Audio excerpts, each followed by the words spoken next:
Let's talk about how the communist thinks and as it pertains to you. Let's talk about the big spending bill. Tim Burchett is here to discuss that. Josh Hammer for legal matters, Jennifer Galardi, all that and more coming up on I'm Right.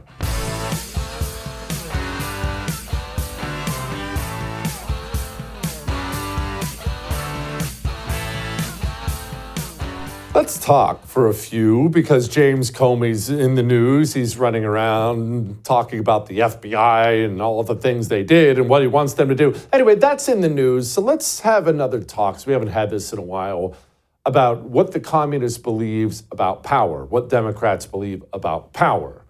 So first, let's understand they believe in using it. You will never be able to understand what these people want, why they do what they do, until you understand they don't share your morality at all. You are probably a person who believes in abstaining from using all the power you have. I'm hungry right now. I actually forgot to eat this morning. I ran around, didn't have time. If I walk out to use the restroom at this moment and there's a little old lady walking up the hall with the pizza, I could of course take it from her. I'm hungry. I want it. It could be mine. But I don't think that would be the right thing to do, so I don't do it. The communist thinks that way of thinking is absurd. You want it, you have the power to take it, you go take it. The communist believes in using power. That's one. Two, remember that we all have goals in life. Everybody. And a very common way to achieve your goals, in fact, the most common way, probably the norm, is you pick the end goal and then you figure out all the steps you need to get to that end goal. If I want to play professional football one day, I don't like my chances, but let's say I want to play professional football one day. Well, I got to hit the gym. I got to start getting faster. I got to start watching film. I have a lot of work to do to get from A to B, B being the NFL. Well, the communist has a goal for you as well. The communist, he wants to destroy, he wants to have his revolution, and guess what? You are in the way. This is not unique to America's communists. It's not unique to our current era. They've always been this way since the first Soviet revolution where communists took over. They look around at their own people and they figure out who are the most likely impediments to the revolution they are fighting. And then they move from that step, once they've identified you, that's you, then they figure out, well, how do we get them? How do we stop them? In whatever way we can. Maybe we'll kill them. They do that a lot. Maybe we'll just hurt them. Maybe we'll throw them in prison. Maybe we'll just frighten them. But whatever we have to do, we have a goal, remember. We want to fight our revolution. We want to destroy everything. These patriotic citizens are in the way. How do we get them out of the way? And that brings me to the government. And this is why, in fact, it's still law in America. This is why it's a law. You're not allowed to have communists in our government. Of course, we have communists throughout our government, but why would you want that? Why would you even feel the need to pass a law like that? Because if you get communists in your government at any level, doesn't matter what level it is, it could be your tiny town, it could be the White House. If you get communists in government, they will not work on behalf of the country. They think that's laughably absurd. They don't think about the country. They're trying to burn down the country. If you get them in any position of power, whether in the FBI, the government, whatever, they will use that position to crush their political opposition. And it doesn't matter what the position is. If you make one a librarian in your local public library, that librarian will view her main role as smashing the opposition. President does the exact same thing. I warned you. This is from 2021. I warned you about these people back then. The people running your country, there is no difference whatsoever between them and any other totalitarian who ever lived. They're only missing the opportunity to do those things. Rest assured, if these people had the ability right now to take you and throw you in jail for not doing and saying and thinking what you were told, they would do it without hesitation. They would not lose 1 minute of sleep while they did it. The enemy is not China. It's not Islamic terrorists somewhere. It's not Russia. It's not North Korea. The enemy is you. That's how these people think. And now, courtesy of Tulsi Gabbard, credit to her, we have declassified documents that show the Biden administration took people who opposed COVID vaccine mandates. You know, when the government tried to force you to inject yourself with something, the government looked at all those people. They looked at you and they said, oh, here's a group of people we need to smash. How dare they attempt to be free, to stand up against our authority? And like all communists do, they figured out a way to use government power to do it. You see, they were busy labeling you as domestic violent extremists. Now, why do they do such things? A good example, Steve Friend of the show, actually. Former FBI Special Agent Steve Friend has told us this. He's told us this before on the show. He was pulled, as an FBI agent, he was pulled off of FBI child pornography cases where they're hunting down these monsters, and they sent him into parking lots of school board meetings. What's he doing in the parking lot? Well, if you're a mother, father, angry that your child's being taught how to be gay in kindergarten, you're getting loud about it at the school board, the federal government, they want you to shut up. So they sent the FBI to jot down your license plate and label you a potential domestic terrorist. What does this do? What does it do when you say someone's a potential domestic violent extremist? Well, let me explain. They open a file on you. Nowadays, I'm sure it's all digitized, but they open a file on you. I have no doubt I have one sitting somewhere. And that Jesse Kelly file, you see, once they start a file on you, you become somebody they want to keep their eye on. You become somebody they're after. You are officially in the government's crosshairs, and they will begin putting things in your file. They will spy on you. They will violate your civil rights. They may even frame you for crimes. But once that file has been opened, they're going to start filling that file up, creating a dossier as a domestic terrorist they can use government power to smash. That's why they take steps like labeling you a domestic violent extremist. That's why they do that.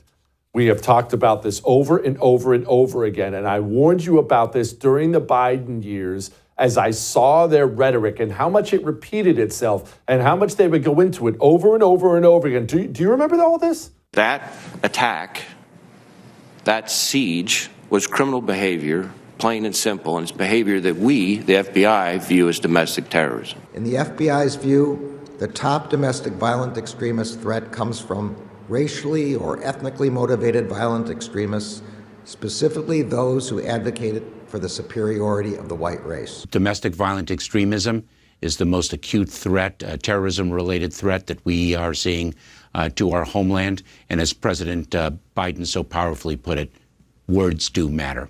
Leadership matters.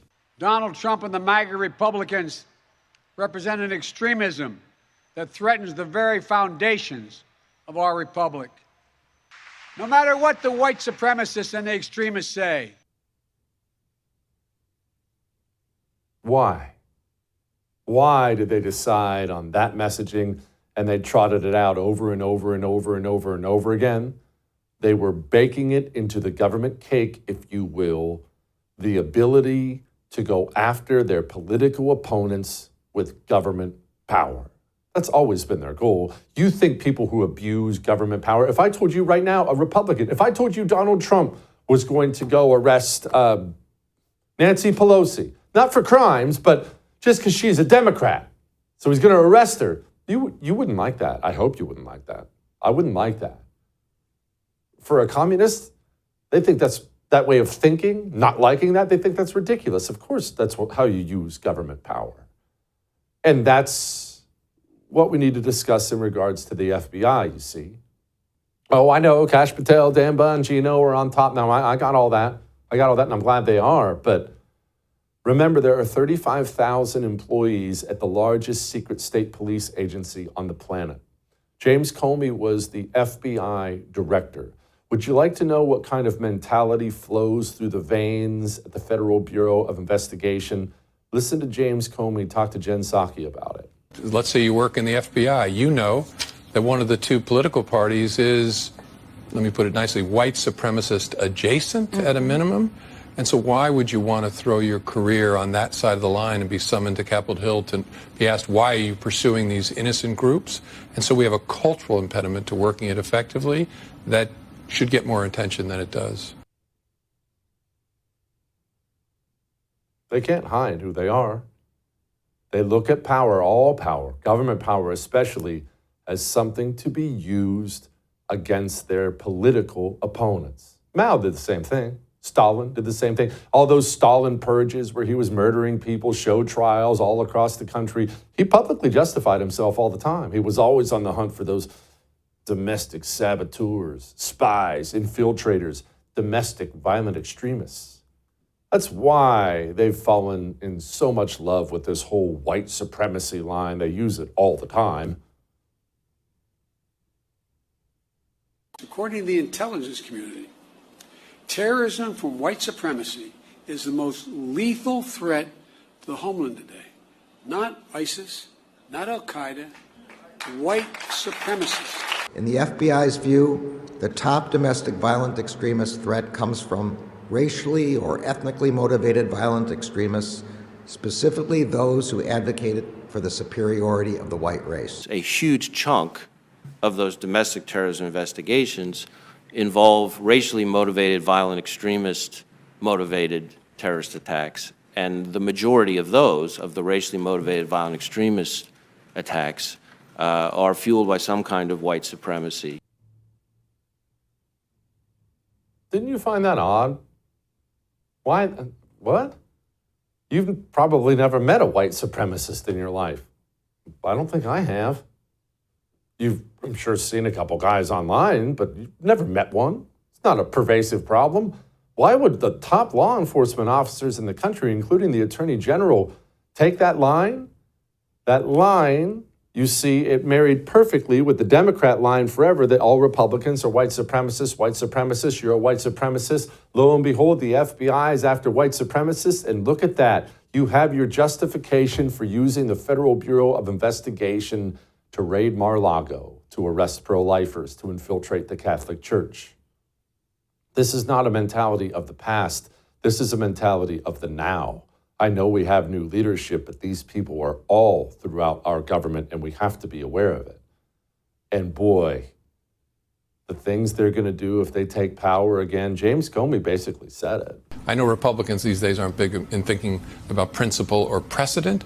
They're going to be deeply sorry that that disappears, because someday there will be a Democratic president and there'll be investigations of Republican office holders. If I'm them, I sure would want these career people in place, making sure that it's done in the right way.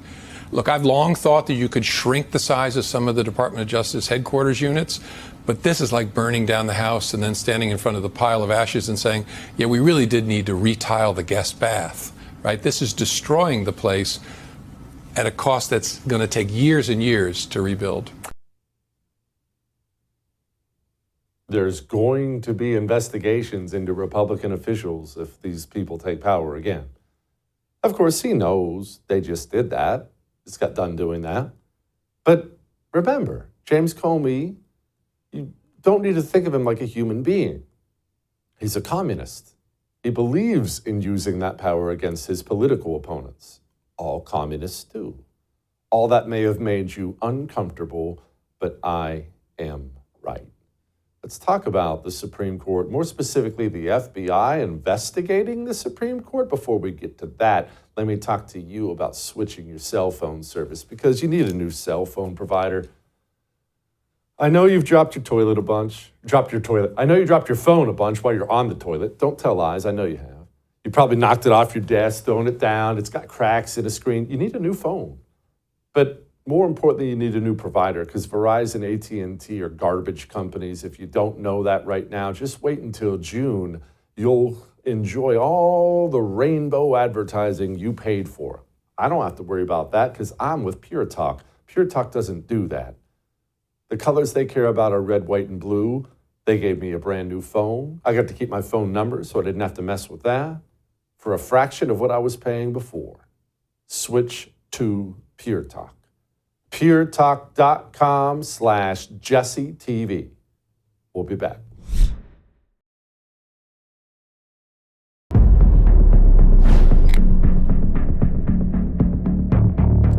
So what is happening at the Supreme Court? Because my friend Dan Bongino made a little announcement that they're digging into something, that something being the leaking of the Dobbs decision. You know, the overturning of Roe versus Wade, that leaked, and then the animals took to the streets, and it's not supposed to work like that. Joining me now, my friend Josh Hammer, host of the Josh Hammer Show. Josh, okay, what's going on? First of all, let's recap this Dobbs decision stuff. What happened with the leak? Why is the leak even a big deal? They made the decision.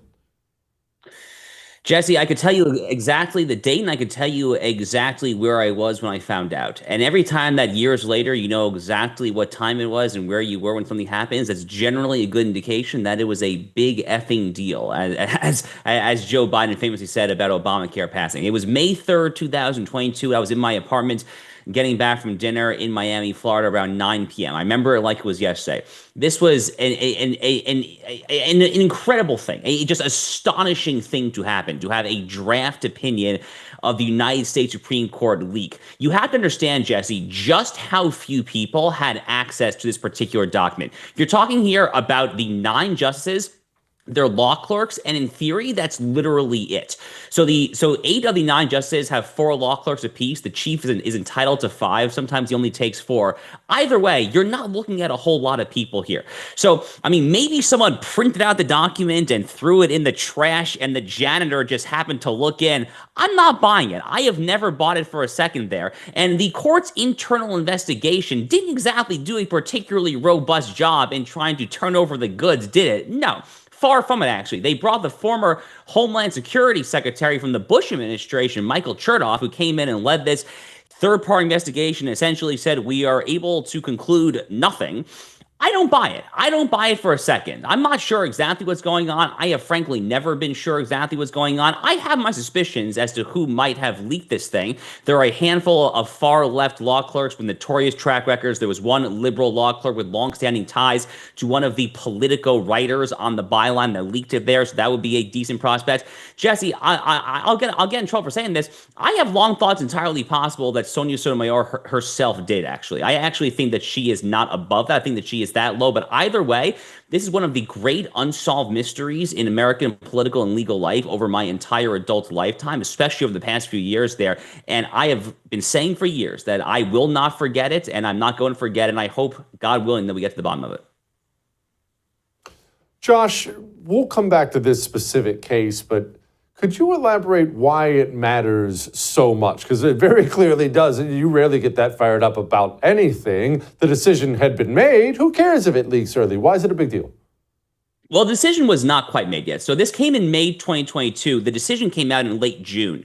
So it came out about a month and a half later. So the timing of this leak was done with a deliberate intent to try to dissuade the justices who were going to sign to overturn Roe versus Wade from doing so. Jesse, let's remember, that's why Nicholas Roski, this young left-wing domestic anarchist from California, decided to fly cross country from California to Maryland. He brought his handgun, he brought zip ties, burglaries, tools, a screwdriver, trying to then burglarize the home of Brett Kavanaugh and ultimately murder him, God forbid, for being on the side of overturning Roe versus Wade. Now, Roski at the last minute decided to call the cops on himself there, so he didn't go through with the deed. But that was the intent. Whoever leaked this, whether it was a member of the court, whether it was a clerk, or whether it was the janitor or someone else, whoever did this had one goal and one goal only, and that was to cause mayhem and indeed incentivize and foment violence against the justices of the United States Supreme Court. That is why you saw these not always particularly peaceful protests outside the homes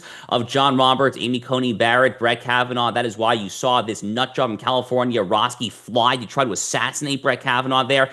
Jesse, I clerked on a federal court, not the Supreme Court, but the Fifth Circuit. Courts have to work with the understanding that this is not going to happen. You're not going to trust your colleagues. If you have an understanding that when you put in an email, when you put in a draft opinion, what one clerk, one judge says to another there, the court simply cannot function if there is any expectation that what is said and discussed internally can ever be released publicly. So it'll have a deeply chilling effect on the way that the court conducts its business. But most importantly this almost led to the assassination of Brett Kavanaugh.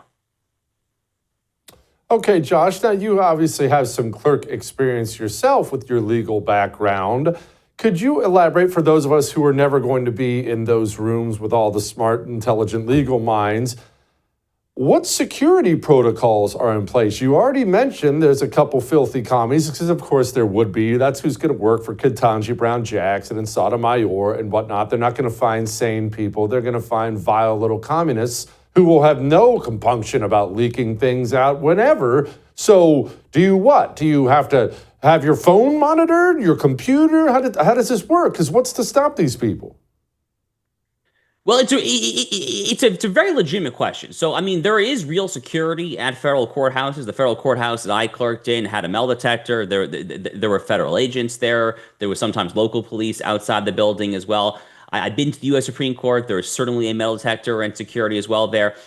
But, you know, I think that there are a lot of federal judges these days, Jesse, who increasingly are not necessarily always trustworthy, and they want to take security into their own hands. I think that there are an increasingly large number of judges, especially Republican nominated, Trump nominated, right of center judges, who want to actually carry a firearm, you know, in their chambers there, in their hearings when they're walking. Because, I mean, think about it logistically there. I mean, the judge will typically park in the parking lot beneath the courthouse there. But I mean, you know, judges, like politicians, I mean, we're all ultimately exposed in some form or another there. So yeah, a lot of these people ultimately want to carry guns and take matters into their own hands. But all of this is part of the and here's the important context. All of this is part of the left's decades-long assault on right-of-center judges and people who adhere to right-of-center constitutional principles. Jesse, this goes back literally as far as 1987, when Ted Kennedy and Joe Biden tag teamed to bork Robert Bork. Robert Bork was Reagan's nominee for the Supreme Court there. Ted Kennedy gave this infamous speech about how Bob Bork wants to bring back the segregationist lunch counters in Greensboro, North Carolina. Women are going to be having coat hanger, back alley abortions. 4 years after that was when Joe Biden trotted out Anita Hill to produce to Clarence Thomas, who Clarence Thomas referred to as a high-tech lynching.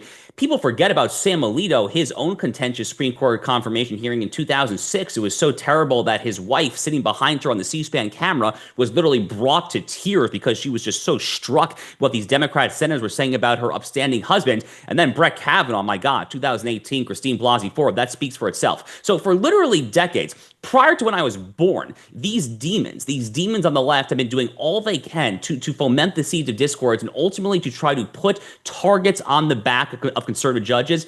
Brett Kavanaugh, again, was almost assassinated because of this. Did the Supreme Court tell Donald Trump that he could deport people to South Sudan, or is he still just asking? Yeah, look, ultimately, Jesse, the Supreme Court has no such authority. I mean, if the Supreme Court even were in theory, and they do not do so in uncertain legal terms, to be clear, but if they were to very clearly say, you shall deport this individual or these individuals to a certain country there, it would be null and void for lack of jurisdiction. When it comes to immigration and enforcement actions, there is something in constitutional law called the plenary power doctrine, which essentially says that the political branches, Congress and the executive branch, have full, sweeping, absolute plenary power to enforce this nation's immigration laws. The first time that a federal immigration enforcement statute was ever declared unconstitutional by the court was 2018. We went, 230 years, whatever, before we got there. So immigration laws are presumptively constitutional. The executive branch has the ability to enforce that. And frankly, when the Supreme Court attempts to try to dictate to the executive branch how to enforce immigration law, they are wildly overstepping their boundaries. Josh, thank you, as always, my man. You bet. All right. Congressman Tim Burchett is going to join us, and we're going to have a long talk about the bill, the big, beautiful bill as it's known. Where is it now? How bad is it? How good is it? Let's talk to the congressman about it. Before we talk to him, let me talk to you about putting your money where your morals are as it pertains to your watch. I bet you never thought you'd have an option there, did you? All these fancy watch companies. There is one watch company run by a United States Marine. They make these incredible watches, these Swiss watches. It's Wasson Watch. And they proclaim loudly what they believe. They talk about God openly, country, guns, abortion, Wasson Wash makes me proud every time I see them declare something publicly because they do it unafraid. They're not worried about the latest Democrat canceling their order, but they can only do that if you get yourself a Wasson Watch. They're incredible. Great gift. You want a discount? Go to wassonwatch.com, promo code Jesse. We'll be back.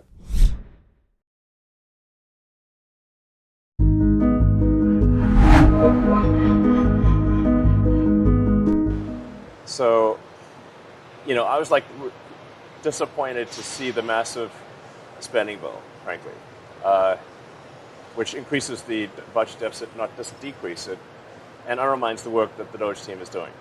I actually thought that when this big, beautiful bill came along. I mean, everything he's done on Doge gets wiped out in the first year. I think a bill can be big or it can be beautiful. But I can't figure out what's what with this bill, but I know somebody who knows the ins and outs of the whole thing. Do we even have a bill as of this point, as of this moment in time? Joining me now, Congressman Tim Burchett from the state of Tennessee. All right, Tim, you voted for a House version. I don't know if that's the final House version. The Senate, I'm not sure if it's actually going to go anywhere. There's some big senators out there poo-pooing it pretty hard. Where is it now? Is it great? Is it kind of crappy, but you feel forced to vote for it? Where is this whole thing?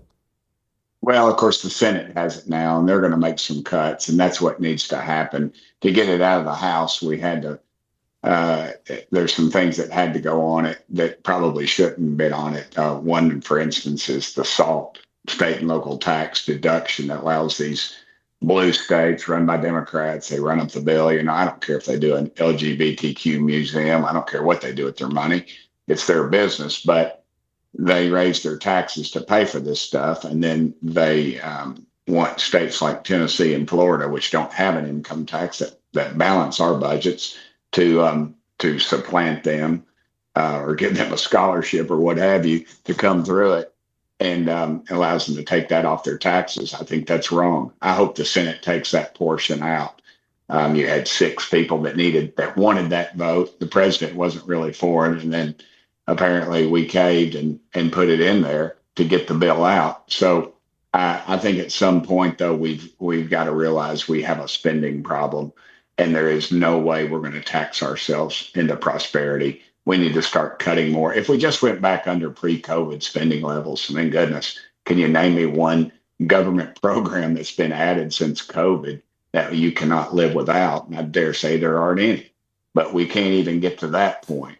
We have no fiscal maturity whatsoever, and people are about staying in power, and that's what they do. They vote to further their political careers and not to further the country that we live in. And it's human nature. And one thing we did do is we did slow the rate of growth, although the rate of growth is still increasing. You have a car coming at you and it needs to go the opposite direction. At some point, you've got to stop it and then send it back in the opposite direction. And we went a long ways towards stopping it by reducing the rate of growth. And hopefully in the future, we'll wise up. But again, when you have 12% or 20 or less than 30% of the population that votes, this is what you get. Can you, I've talked about this before. Can you tell me what goes through these people's minds as best you can? I'm not asking you to read people's minds, but everyone says unsustainable, debt's unsustainable. And of course it is. I mean, a moron like me can see it's unsustainable. I can do basic math. Moody's is telling us nobody wants to buy our bonds. They're going to start, basically they're hurting our credit score now. But no one wants to cut. We can't even get back to pre-COVID, which is so bonkers to me. It just makes my blood pressure go through the roof. The people voting on this stuff, they say unsustainable into the television camera all the time, and then they go vote for more spending. Can you marry those two worlds for me? Yeah, well, it's the old deal where you go home and you preach the MAGA to the, at the MAGA dinners or the Reagan Day dinners or the Lincoln Day dinners, and then you go back to D.C. and you sell your country down the road, and we don't follow what's going on. We've got to, if we could just do like we do in Tennessee and have single issue spending bills, that way you wouldn't have a 3,000 page spending bill, and you would have to justify. And I've heard them say, "Well, Burchett, I'll be here all night." Well, dadgummit, you make $170,000 a year. Get off your butt and go to get out there and work. But nobody will. And the lobbyists have people's ears, and it just never changes. And all you're doing is voting to get reelected. You're not voting. Case in point, why are we building aircraft carriers when all the people tell us that it's you have $1 trillion worth of apparatus sitting on a deck, and a $300,000 missile sends it to the bottom of the ocean. And yet we're in the process of building 3 aircraft carriers. We have a Pentagon that has not passed the last 8 audits and cannot find $500 billion. $500 billion is a destroyer. And so, I mean, that's the kind of thing we're dealing with. And yet you cannot, and why are we building aircraft carriers? Because they're built in powerful legislators' districts, Republican and Democrat. And it just goes on. And we will not vote to do what's right. We will vote to keep ourselves in office. All right, let's move on to something that's hopefully great, but it probably sucks too. Well, Trump's executive orders can I give you one more thing to be ticked off about? I have a bill to defund the Taliban.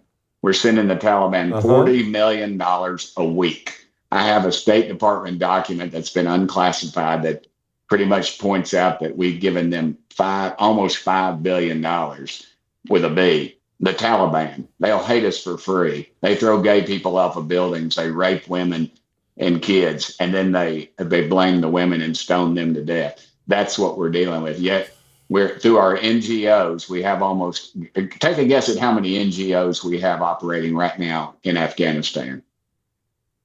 Oh gosh, 100? Almost 1,000. Now, and Elon explained it to me. He said basically these NGOs, you got a powerful legislator's wife and or girlfriend that works, possibly both, that work in one of these NGOs. The money flows out of the taxpayer's pocket to the United Nations or one of these other agencies and the State Department, what have you, and it flows into these NGOs. And then where does that money go? The Taliban takes their cut off the top, and there's 3 major banks over there, and they control them, and so they take a cut right off the top. And then the NGOs, they get their cut there, and then guess what? They send money back to the United States of America. And Elon, that's why I think Elon's been kind of excommunicated by Congress, because he was getting ready to point out that some of that money is flowing right back into congressmen's pockets. And we knew it was going into campaigns, but he seemed to think it was going a little further than that. And I remember the word he used was a paper trail. And Elon has been escorted out. So that's very unfortunate. Gosh. It is. It really is. I'd say it all the time, and it's true. It is the largest criminal organization on the planet by a mile. It's not even close. Oh, yeah. Well, I mean, we can do stock trades. I have a bill dealing with genetic material. You go get your mouth swabbed, one of those things. You find out your family was all kings and stuff and queens. So nobody's ever a horse thief. But anyway, they and then guess who's buying up all that material? The Chinese. They're creating the genome. We were told that they're creating the genome to say, hey, American women, we're developing a disease or a bug that could stop pregnant women, American women, from having children or of childbearing age. Now, I mean, you wouldn't think anything like that's possible, but of course, COVID came along. We're finding more and more out about it. I can't even get that bill passed, because the lobbyists got the ear of staff members and things like that. Money's flowing every which way. Folks, better. All right, let's. By the way, I promise you, the Kelly family comes from a long line of criminals with no kings, and I guarantee there are no kings in the Kelly family. The Burchetts always worked. There's 2 families of Burchetts in our community. One went to work, and one went to college. Our side went to college. The ones that went to work are making all the money. That's how it usually goes. All right, let's shift gears and let's beat up the other side for a moment, because that at least will make me feel better. Joe Biden ran the country, but of course he didn't run the country for 4 years. Someone did. Was it Jill Biden? Was it Anita Dunn? I mean, God only knows, but Are we going to find out? Because on Memorial Day, I'll be honest with you, I stayed up late. I had an extra glass of bourbon toasting the fallen, and I thought about 13 dead service members at Abbey Gate, and I sure would like to know who the person is that ordered those guys back into that maw. Yeah, that's an interesting thing. I don't know if we'll ever know really, because Joe Biden is conveniently incapacitated. And I used to think that conspiracy theorists were nuts. Now I just think they're realists writing our current history. When you have the sniper who testifies before our committee and tells us that the guy who was carrying the bomb, the satchel charge, they had in fact identified him twice and was told to stand down by our Pentagon and State Department. That begs to question what the hell's going on over there and who was running that auto pen. Chairman Comer, I actually talked to Chairman Comer this morning, and he is going to go after him.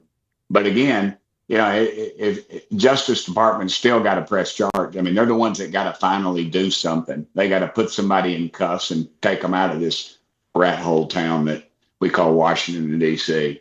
And until that happens, you're going to see this happen time and time again.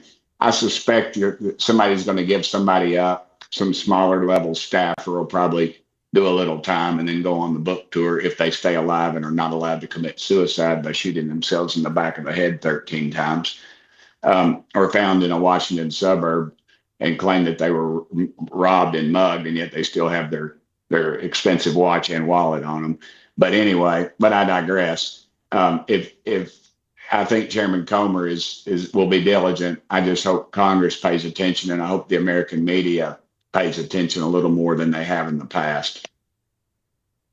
Yeah, got to be careful in those suburbs, especially around Arkansas. Tim, thank you. I appreciate you very much, sir. God bless you, brother. Pray for our country. Will do.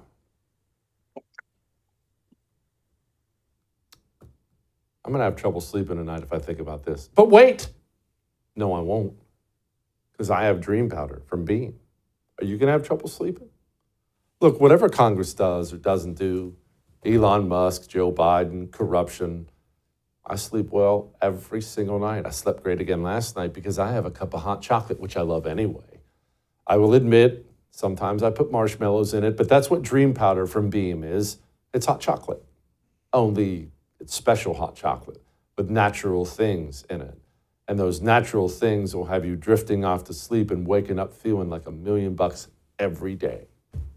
Go to shopbeam.com/Jesse Kelly. Get you a big fat discount. We'll be back.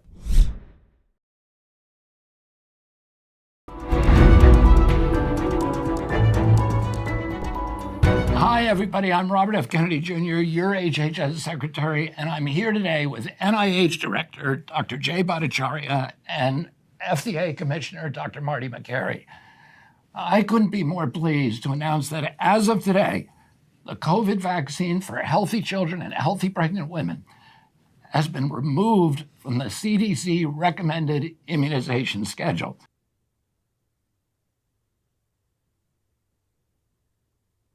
Well, that's great news. I mean, I think so.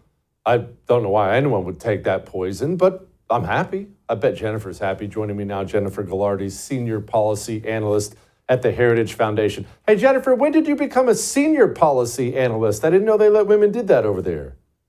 I know they're awfully open-minded at Heritage. They do allow women, and particularly people like me in there about a month ago. So I'm just trying to get that ice machine, Jesse, on my counter. Yeah. Well, just trying to make enough money to get that ice machine and meet you, get to where you are. Well, hang in there. Hang in there. You'll be there one day. All right. In all seriousness, look, I'm happy this is happening. I don't want to be Mr. Cynic like I always am. I should have never been on there to begin with. It is good. Good things are happening at the CDC and other health areas, right?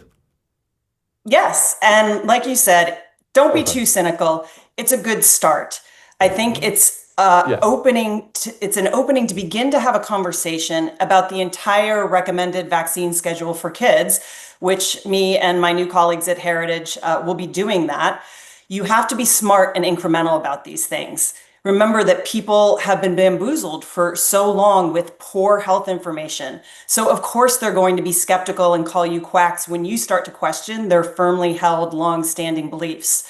And you'll always have those zealots, the burn it down types, who will never be satisfied with those incremental steps to policy change. But you know this better than anyone. The reality is the heavy hand of government can always be used by the other side that you don't like very much for horrendous, terrible policies.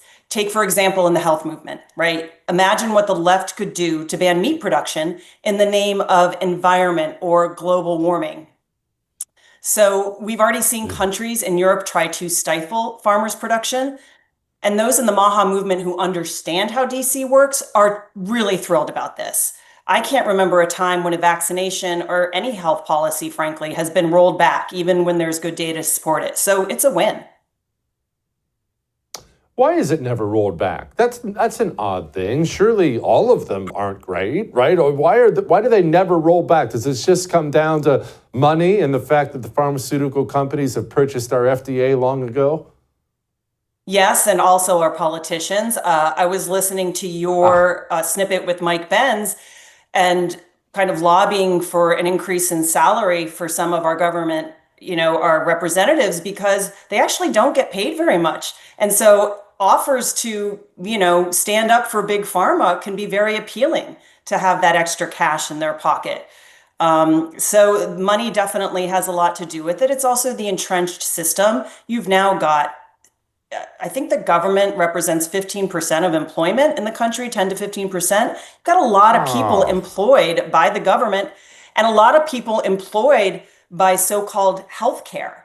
I did a piece on this probably last year outlining the amount of money we spend on research for cancer. Where are you going to go with all these foundations, right? The Cancer Foundation, the Diabetes Association, all of these associations that get government grants. There's a lot of money. There is a lot of money in keeping people sick. We've heard that from Kennedy and Casey Means over and over again. But I think we are starting to just chip away. And I think we have to be optimistic about the potential. A lot of this comes down to what at least a lot of RFK's focus, and I know you're hot on this too, is childhood disease. It's wild. It's not just, old graying bald guys like me get sick out there and die. It's kids now. Kids are sick. Kids are fat. The kids are hugely fat in this country, just waddling around everywhere, and I don't understand what happened. I think we've talked about this, I believe. There's a couple factors. Part of it is what they're eating. It's a huge part of it. This shift away from whole food diets to processed foods. I'm writing a piece right now on essentially, I'm not sure if you knew this, you probably did. You're very well educated on these things, but big tobacco essentially bought up a lot of the food companies like Kraft, Kellogg's, and they utilized the same addictive, let's say the same research that proved tobacco to be addictive. They kind of utilize those same techniques for food. So how do we make these food products more addictive to people? How do we make it less almost irresistible? I'm trying to not find the right word, but these foods like irresistible, where you're actually never satiated, but you keep wanting more. And then they use the same marketing techniques to market this food to kids, which is where the food dyes came in, right? So you've got this system, the odds stacked against you, and then you just have a society that's become more and more comfortable, that doesn't move, that keeps kids in their seats, an education system that tells boys that they can't go roughhouse and play anymore, and tells girls that cooking and learning some domestic skills is sexist. So I mean, you start to pull the string on some of these things, and this cross cuts so many different aspects of our culture right now. And I just think we have to slowly start to inculcate kids with new education about food, get their hands dirty, get them active again. One of my biggest issues would just be get physical education back in schools, get those standards up. Yeah, no, if you can't be humiliated in dodgeball, you're not actually in school. Jennifer, thank you so much. I appreciate you as always. Thanks. I was an incredible dodgeball player. Have I ever told you that? I was not very fast, but I catch everything, and I can throw really well. Man, I was dominant in dodgeball. We'll do Light in the Mood next.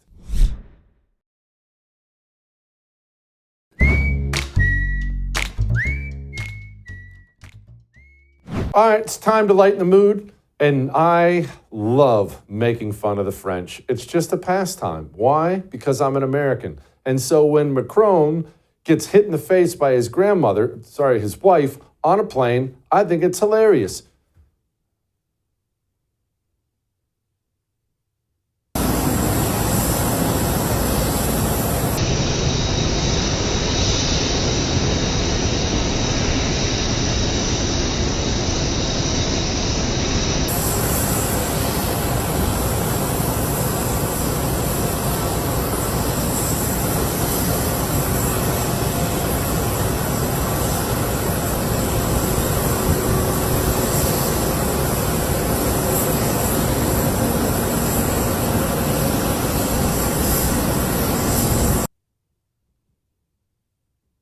I seem so happy.